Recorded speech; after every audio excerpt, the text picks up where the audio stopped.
جو قوم ایک دن میں 50 مرتبہ اپنے نبی کے دل کو نشتر لگاتی ہو،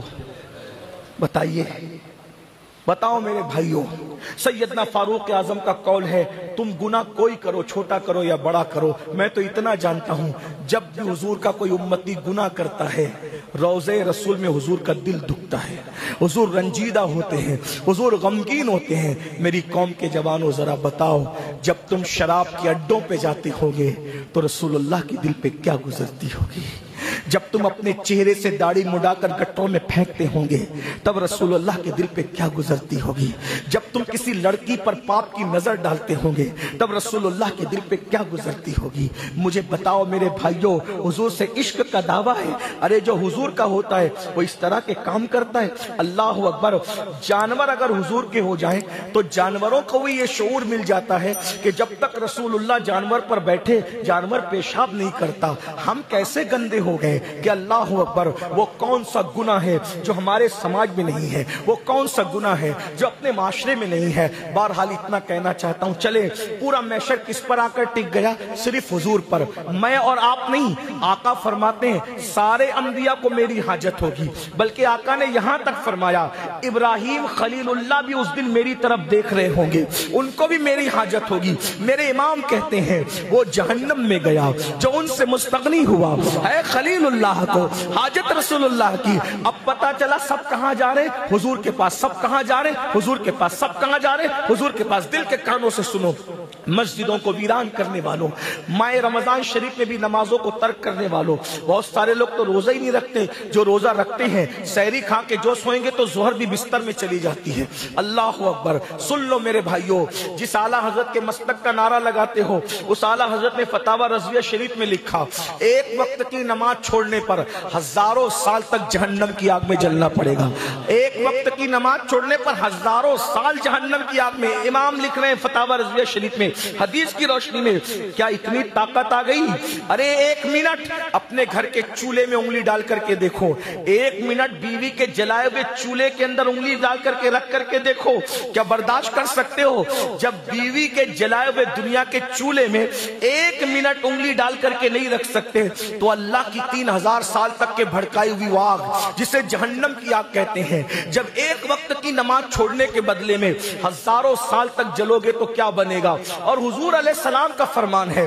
بہرحال بات سمیٹتے ہوئے ڈیپینڈ کہاں ہو رہا ہے؟ رسول اللہ کی ذات پر۔ انبیاء جا رہے حضور کے پاس، اولیاء جا رہے حضور کے پاس، صحابہ جا رہے حضور کے پاس، ہمیں بھی تو جانا پڑے گا اور ہم بھی حضور سے کہیں گے یا رسول اللہ میری بھی شفاعت کر دیں، آقا میری بھی شفاعت کر دیں، آقا میری بھی شفاعت کر دیں۔ اب ذرا غور کریں، ایک حدیث آپ نے سن لی، آقا شفاعت کریں گے، کس کس کی کریں گے؟ جس کی چاہیں گے۔ شفاعتی لأہل الکبائر من امتی، میری شفاعت میری امت کے بڑے گنہگاروں کے لیے ہے۔ حضور سب کی شفاعت کریں، جو جائے گا سب کی شفاعت کریں گے سوائے چند کے۔ لیکن اب دھڑکتے دل سے ایک حدیث اور سن لیجئے، دھڑکتے دل سے ایک حدیث اور سن لیجئے۔ سب حضور کے پاس جائیں گے شفاعت مانگنے کے لیے، شفاعت کی بھیک مانگنے کے لیے۔ آقا فرماتے ہیں جس نے جان بوجھ کر نماز چھوڑ دی اس کے ساتھ قیامت کے دن میرا کوئی وعدہ نہیں ہے۔ جس نے جان بوجھ کے نماز چھوڑ دی وہ میرے ذمے سے خارج ہو گیا ہے، وہ میرے ذمے سے باہر ہو گیا ہے۔ اب میرے بھائیوں بتاؤ، تم جہنم سے پناہ لینے کے لیے،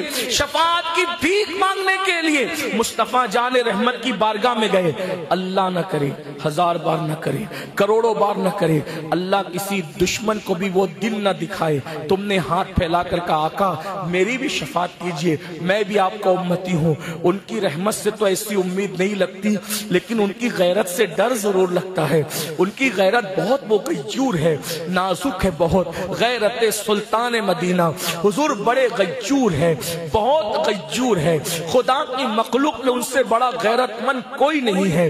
بتاؤ مسلمانوں، نماز چھوڑنے والوں، زنا کے اڈوں کو آباد کرنے والوں، نشوں کے اڈوں کو آباد کرنے والوں، کانوں میں ایئر فون لگا کر گندے گانے سننے والوں، رات کے 3-3 4-4 بجے تک نرم نرم گدوں پہ لیٹ کر زنا کی فلمیں دیکھنے والوں، جب حضور کی بارگاہ میں شفاعت کی بھیک مانگنے کے لیے جاؤ گے، اللہ نہ کرے حضور علیہ السلام نے منہ پھیر لیا اور منہ پھیر کر کے کہا او منافق او دغاباز، او دھوکے باز، تم میرا امتی کہلاتا تھا اور روضہ انور میں میرا ہی دل دکھاتا تھا، مجھے ہی تکلیف پہنچاتا تھا، مجھے ہی اذیت پہنچاتا تھا، مجھے ہی رنجیدہ کرتا تھا، مجھے ہی غمگین کرتا تھا۔ میرے بھائی بتا کیا بنے گا اپنا، کیا بنے گا اپنا؟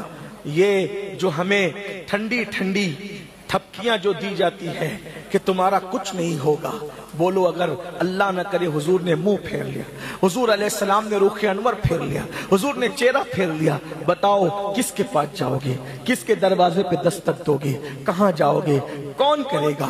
میرے امام کہتے ہیں سب نے صف محشر میں للکار دیا ہم کو، اے بے قصوں کے آقا اب تیری دعائی ہے، بتاؤ اب ان کی دعائی ہے اور صرف ان کی دعائی ہے، اور اگر وہ بھی منہ پھیر لے تو کس کے پاس جاؤ گے؟ کون مدد کرے گا؟ نہ ماں کام آئے گی، نہ باپ کام آئے گا، نہ بھائی کام آئے گا، کوئی کام نہیں آئے گا۔ میرے عزیز، میرے بھائی، آخرت کی فکر کر لے۔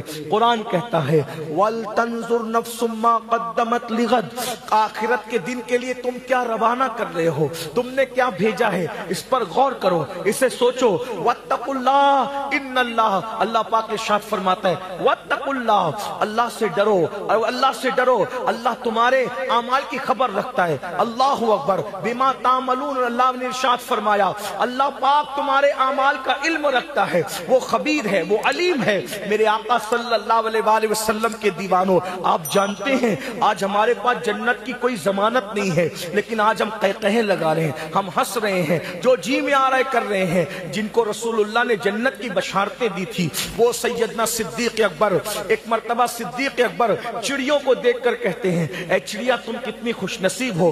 کسی نے کہا چڑیا کتنی خوش نصیب ہے؟ کہتے ہیں ہاں۔ ابو بکر کہہ رہا ہے چڑیا کتنی خوش نصیب ہے؟ کہا اے صدیق آپ یہ کیوں کہہ رہے ہیں؟ کہا قیامت کے دن چڑیوں سے حساب نہیں ہوگا لیکن ابو بکر سے حساب ہوگا۔ ابو بکر اللہ کو جواب کیا دے گا؟ فاروق اعظم کہتے ہیں کاش میں کوئی پرندہ ہوتا اور اس کو ذبح کر کے کھا لیا جاتا اور میں فراموش کر دیا جاتا، میں بھلا دیا جاتا، تاکہ قیامت کے دن اللہ کی بارگاہ میں حساب دینے سے بچ جاتا۔ یہ قیامت کیا ہے؟ میدان محشر کیا ہے؟ اللہ کے رسول علیہ الصلوۃ والتسلیم ارشاد فرماتے ہیں اگر تم نے کسی کی دیوار کھرچی ہوگی اور اس کھرچنے پر تمہارے ناخن کے اندر جو مٹی آئی ہوگی، مٹی، اللہ اس مٹی کے بارے میں بھی تم سے سوال کرے گا۔ اللہ اکبر۔ سیدنا صدیق اکبر جب خطبہ دیا کرتے تھے تو خطبہ ارشاد فرمایا کرتے تھے، فرماتے تھے کہاں ہے وہ خوبصورت چہرے جن کو قبر کی مٹی کھا گئی؟ کہاں ہے تم ان لوگوں کے مکان اور محلات جنہوں نے اللہ کی نافرمانی کر کے خوبصورت مکان بنائے تھے؟ فرماتے تھے کہاں گئی وہ جوانی جس پر لوگ اتراتے تھے؟ اے میری قوم کے جوانوں، ہم بھی ایسے بھولے بسرے ہو جائیں گے، قبروں کا نشان مٹ جائے گا۔ خدا کے لیے دنیا میں پیدا ہی ہو گئے ہو، آخرت کی تیاری کر لو۔ جنت اتنی آسان نہیں ہے جتنی اپنے شاعروں نے بنا دی ہے، اور جنت اتنی مشکل بھی نہیں ہے جتنا دوسرے لوگوں نے بنا دی ہے۔ میرے امام کہتے ہیں وہ تو نہایت سستا سودا بیچ رہے ہیں جنت کا، ہم مفلس کیا مول چکائیں، اپنا ہاتھ ہی خالی ہے۔ آپ جانتے ہیں اللہ اکبر، آخرت کو جب یاد کیا جاتا تھا تو رونے والے کیسے روتے تھے؟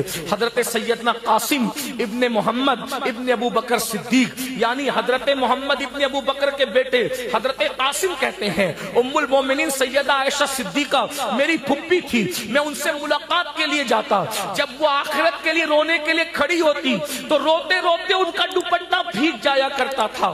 جیسے کپڑے دھو کے نچوڑے جاتے ہیں ویسے ام المومنین کے دوپٹے سے آنسو نچوڑے جاتے تھے۔ ذرا غور کریں، جس ام المومنین کے بستر پہ قرآن نازل ہوتا ہو، جس ام المومنین کے بستر پہ رسول اللہ تشریف لاتے ہو، ہم کہتے ہیں ام المومنین عائشہ صدیقہ کا بستر طور سے بہتر ہے، اس لیے کہ طور پر توریت آتی ہے اور بستر عائشہ پہ قرآن آتا ہے، اور طور پر موسیٰ جاتے ہیں اور عائشہ صدیقہ کے بستر پہ جانے موسیٰ محمد رسول اللہ تشریف لاتے ہیں۔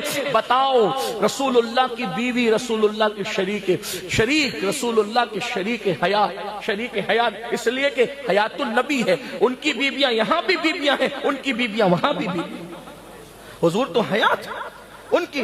وہ ام المومنین رو رہی، سیدنا مولا کائنات علی مرتضی کرم اللہ تعالی وجہہ الکریم آخرت کو یاد کر کے ایسے روتے تھے، دیکھنے والے کہتے ہیں جیسے سانپ کا ڈسا ہوا کیسے تڑپ کے روتا ہے، مولا کائنات ایسے روتے تھے۔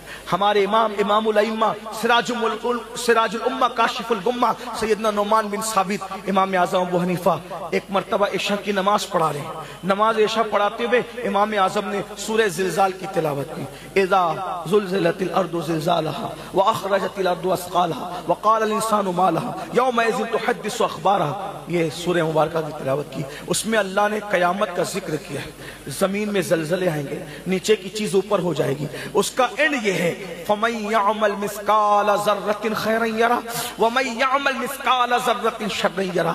رو پڑے امام اعظم ابو حنیفہ رو پڑے اور نماز روتے روتے مکمل کی، روتے روتے نماز مکمل کی، اور جب نماز پوری ہو گئی، نماز پڑھ کے مصلیان سب جانے لگے تو امام اعظم اپنی داڑھی، سفید داڑھی، کون امام اعظم؟ کون امام؟ چھوٹا موٹا مسجد کا امام نہیں، امام اعظم جس نے صرف اپنی قبر کی جگہ جب پتا چلا کہ مجھے یہاں دفن ہونا ہے 6000 مرتبہ قرآن ختم کیا وہاں بیٹھ کر کے۔ رمضان شریف میں 61 بار قرآن ختم کرتے تھے امام اعظم، ایک دن میں، ایک رات میں، ایک تراویح میں۔ کبھی 700 رکعت نفل پڑھتے تھے، کبھی 1000 رکعت نفل پڑھتے تھے۔ اتنی اللہ کی عبادت کرتے تھے کہ جب وصال ہو گیا تو ایک غیر مسلم کی لڑکی اپنے باپ سے کہتی ہے، بابا ہمارے گھر کے بازو میں صحن کے اندر ایک درخت تھا، آج وہ نظر نہیں آ رہا ہے۔ تو باپ نے روتے ہوئے کہا، بیٹا وہ مسلمانوں کا امام تھا، وہ پوری رات نفل نماز کے لیے کھڑا رہتا تھا، تو تجھے لگتا تھا وہ درخت ہے، وہ درخت نہیں تھا، وہ مسلمانوں کا امام تھا۔ امام اعظم ابو حنیفہ داڑھی پکڑ کر آخرت کو یاد کر کے رو رہے، اے اللہ تو نعمان سے کیا پوچھے گا اور نعمان تجھے کیا جواب دے گا؟ تو نعمان کے بڑھاپے پہ رحم فرما، موٹے موٹے آنسو ٹپ ٹپ گرتے ہیں، ہم پیسوں کے گم ہو جانے پر تو روتے ہیں، تنگی کے آ جانے پر تو روتے ہیں، بچوں کی موت پر تو روتے ہیں، کبھی اپنے اعمال پر بھی روئے ہو، کبھی اپنے گناہوں پر بھی روئے ہو؟ ذرا غور تو کیجئے، جن لوگوں نے گناہ نہیں کیے وہ رو رہے ہیں آخرت کے خوف سے، اور جن لوگوں کے پلے میں کچھ بھی نہیں وہ کہتے ہیں ہم تو جنتی ہے مولانا، ہم جنت میں نہیں جائیں گے تو کون جائے گا؟ کچھ لوگ تو یہ بھی کہتے ہیں ہم جنت میں نہیں جائیں گے تو اللہ کی جنت ویران نظر آئے گی۔ میرے بھائی اللہ کی جنت آج بھی ویران نہیں ہے، آپ کیا سمجھ رہے ہو؟ بڑی بڑی باتیں کرنا چھوڑ دو۔ اللہ اکبر۔ امام اعظم داڑھی پکڑ کے کہتے، مولا نعمان کے بڑھاپے پہ رحم کر دے، مولا تو مجھ سے کیا پوچھے گا، میں کیا جواب دوں گا؟ موٹے موٹے آنسو ٹپ ٹپ زمین پہ گرتے ہیں، مؤذن آتا ہے جاتا ہے، آتا ہے جاتا ہے، آتا ہے جاتا ہے، آخر امام اعظم ٹپ ٹپ آنسو گرتے، فجر کا وقت ہوتا ہے، مؤذن آتا ہے تو آپ کو احساس ہوتا ہے کوئی آیا، جلدی سے آنسو پوچھے اور آنسو پوچھ کر کہا، بیٹا کیا مسجد بند کرنے کا وقت آ گیا؟ بیٹا کیا مسجد بند کرنے کا وقت آ گیا؟ مؤذن کہتا ہے حضور مسجد بند کرنے کا وقت نہیں آیا بلکہ اب تو مسجد کھولنے کا وقت آ گیا، فجر ہو گئی ہے، آپ پوری رات روتے رہے اور روتے روتے آپ نے رات گزار دیا۔ تو امام اعظم کہتے ہیں دیکھ میں تجھے اللہ کا واسطہ دے کر کہتا ہوں، میں تجھے اللہ کا واسطہ دے کر کہتا ہوں، جب تک میں زندہ رہوں یہ واقعہ کسی سے بیان مت کرنا، ورنہ مجھے ڈر لگتا ہے کہ کہیں اللہ قیامت میں یہ نہ کہہ دے کہ نعمان میرے لیے روتا تھا اور صبح کو تشہیر کر دیتا تھا کہ میں اللہ کے لیے روتا ہوں۔ اللہ اکبر، یہ ان کی خوف ہے، ان کی خشیت ہے، اور یہ تو امام اعظم ہے۔ اس سے بڑے امام کی داستان سن لو، اس سے بڑے امام کی داستان سن لو، اس سے بڑے امام کی داستان سن لو۔ امام اعظم کبھی امام، امام اعظم کبھی امام، جسے دنیا امام الائمہ سیدنا امام جعفر صادق کہتی ہے۔ امام اعظم کہا کرتے تھے اگر 2 سال امام جعفر صادق کی صحبت نہ ملی ہوتی تو نعمان ہلاک ہو گیا ہوتا۔ امام اعظم امام جعفر صادق کی جوتیاں سیدھی کرتے تھے، ذرا غور کرو، جس کی جوتی امام اعظم سیدھی کرے وہ جعفر صادق کی عظمت کا عالم کیا ہوگا؟